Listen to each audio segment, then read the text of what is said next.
नमस्कार.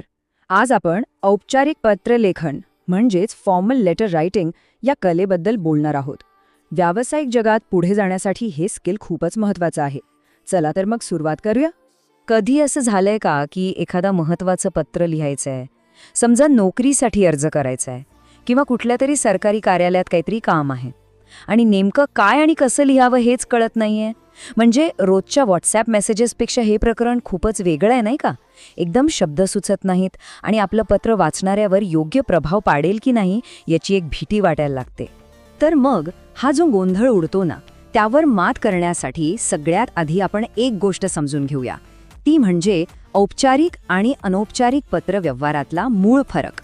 मग औपचारिक पत्रव्यवहार म्हणजे नेमकं काय?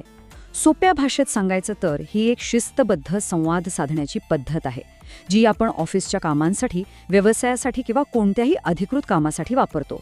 आणि यातली सगळ्यात महत्त्वाची गोष्ट म्हणजे इथे आपल्या वैयक्तिक भावनांना अजिबात जागा नसते. सगळा फोकस असतो तो फक्त कामाच्या मुद्द्यावर, स्पष्टतेवर. बरं, मग हे वापरायचं कुठे कुठे? तर सरकारी कार्यालयांमध्ये, नोकरीसाठी अर्ज करताना किंवा कोणत्याही बिझनेसच्या चौकशीसाठी अशा ठिकाणी औपचारिक पत्रांचाच वापर होतो. थोडक्यात काय, तर जिथे आपलं वैयक्तिक नातं नसतं आणि कामाचं स्वरूप गंभीर असतं, तिथे ही संवादशैली एकदम आवश्यक ठरते. ठीक आहे, फरक तर आता आपल्या लक्षात आला. पण आता खरा प्रश्न हा आहे की असं पत्र लिहायचं कसं? चला तर मग आता औपचारिक पत्राचा एक पक्का आराखडा म्हणजे एक ब्लूप्रिंट पाहूया, ज्यामुळे आपलं काम खूप सोपं होईल. हे बघा, साधारणपणे अशी दिसते आपल्या औपचारिक पत्राची मूळ रचना. एक गोष्ट लक्षात घ्या, जवळजवळ सगळी माहिती ही डाव्या बाजूला लिहिलेली आहे. म्हणजे पत्र पाठवणाऱ्याचा पत्ता, तारीख, ज्यांना पत्र पाठवायचं आहे त्यांची माहिती, विषय आणि मग पत्राचा मुख्य मजकूर. ही एक स्टँडर्ड पद्धत आहे, ज्यामुळे पत्राला एक प्रोफेशनल लुक येतो. आता हा जो आराखडा आहे ना, त्याला आपण अजून सोपं करूया. आपण त्याला 4 मुख्य भागांमध्ये विभागू शकतो. पहिला भाग, ज्यात पत्र पाठवणाऱ्याचा पत्ता आणि तारीख असते. दुसरा भाग आहे प्रती, म्हणजे ज्यांना पत्र मिळणार आहे त्यांची सगळी माहिती. तिसरा आणि सगळ्यात महत्त्वाचा भाग म्हणजे पत्राचा मुख्य मजकूर. इथेच आपण आपला मुद्दा मांडतो. आणि चौथा भाग म्हणजे समारोप, जिथे आपण पत्राचा शेवट करतो. आता या आराखड्यात काही छोट्या छोट्या पण खूप महत्त्वाच्या गोष्टी आहेत ज्या लक्षात ठेवायलाच हव्यात. उदाहरणार्थ, तारीख नेहमी स्पष्ट लिहावी, जसं की 1 ऑगस्ट 2015.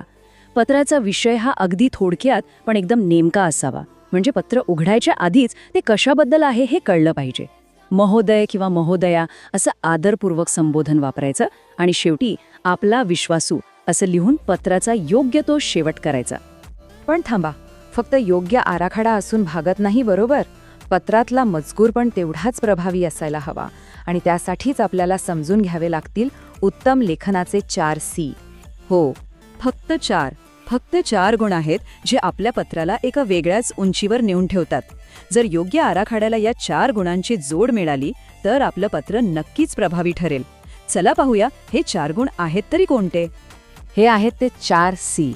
पहिला C म्हणजे क्लॅरिटी, म्हणजेच स्पष्टता.